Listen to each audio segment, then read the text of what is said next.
Greetings, fellow men of culture. As always, I'm broadcasting live from the peak of Thundercock Mountain. Like wringing out every last drop of cum from your favorite sock, 2026 is providing us with nearly endless modern audience failures to make fun of. Video games don't taste as good on Big Deborah's old-fashioned pumpkin pie, though. It gives a salty afterbirth. We must approach these games with subtlety and tact, hence the cum jokes, to prevent them from being frightened. They can't be observed if they emerge from their hole and see the shadow of a biological woman, scaring them and delaying their release for another few months. Really quick, I want to thank this video's sponsor, my channel members. I appreciate all your support and your belief in the channel. You're all welcome upon the girthy peaks and valleys of Thundercock Mountain anytime. The latest release for normal people to point and laugh at is one that actually seemed intriguing to me at first. Luna Abyss is a story-driven first-person shooter, and if you're a longtime viewer, you know that I'm a wiener sucker for indie first-person shooters like Dusk, A Medieval, and Ultrakill.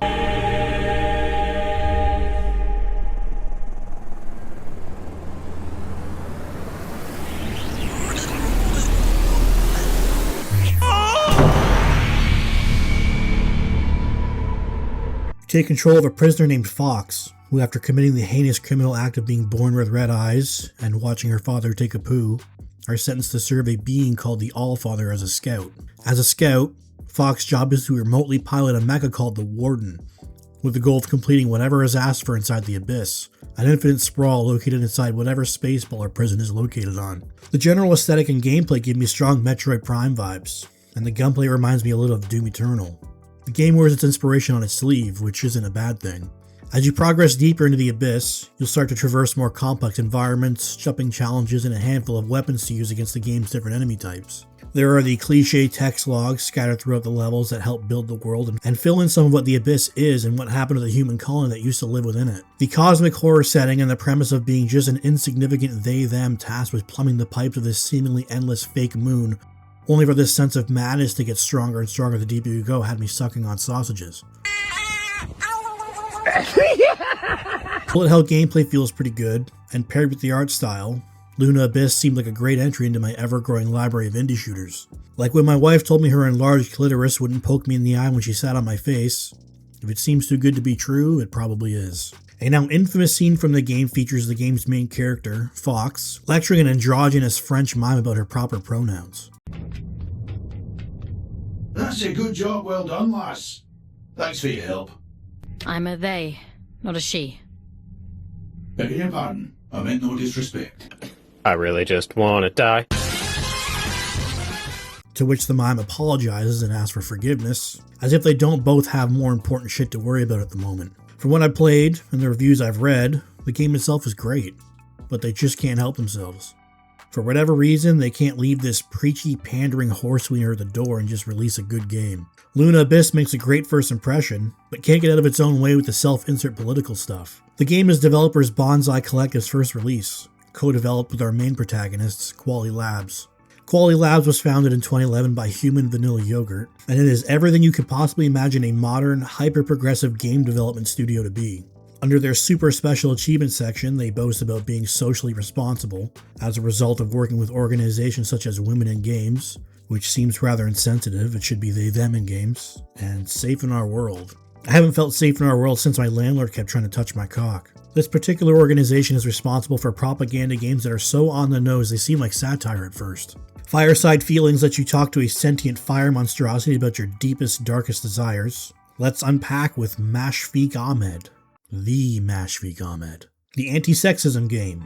The unique app identifies sexism and sexual harassment in the workplace. Screenshots of this game show exactly what you'd imagine. Super dry corporate slideshow trash that companies can force their employees to endure, like they're watching a VHS tape in elementary school. Cybel's Journey, an educational game for early teenagers to interactively explore the topics of sexuality, gender, bodies, and personal boundaries.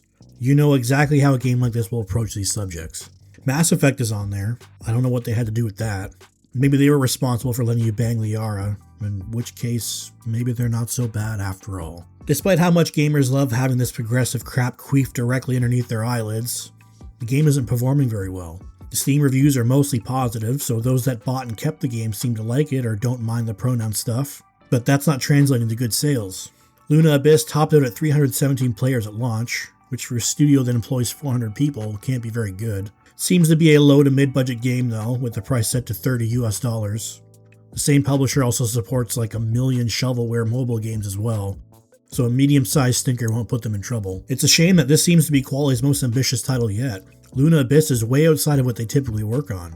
A good chunk of their games all have a very corporate, 2D clip art style that you see the likes of Google and other massive corporations use all the time. Super generic slideshow games that looks like they're trying to teach 8-year-olds in Africa how to use an iPad. One or more of the devs must have opened a comic book or watched a movie that isn't the typical soft, completely 100% all-audience safe modern Disney garbage, and had their mind blown with how creative the human mind can get. Luna Abyss actually impresses me with its presentation.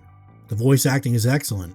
Your guide is a giant bodiless head that protrudes from the wall of your moon-based apartment, facing directly towards the bed so you know that bitch is watching you sleep. Hi, honey! The look and atmosphere really remind me of Metroid Prime with a bit of Bioshock, two games I really love. Nearly all aspects of this game seem right up my poop chute, but the completely unnecessary inclusion of the pronoun pandering have stopped me from making a purchase. You might say that's a really small and petty reason to not support a game, and maybe it is. But the only way to get rid of this stuff in media is to not give them a single penny, even for small instances like in this game. What bothers me the most about Luna Abyss is they had it.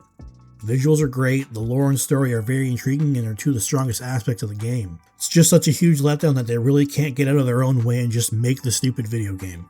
People are sick of having this stuff forced into every aspect of media.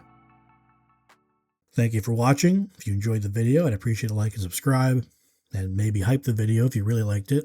And I'll see you all in the next one.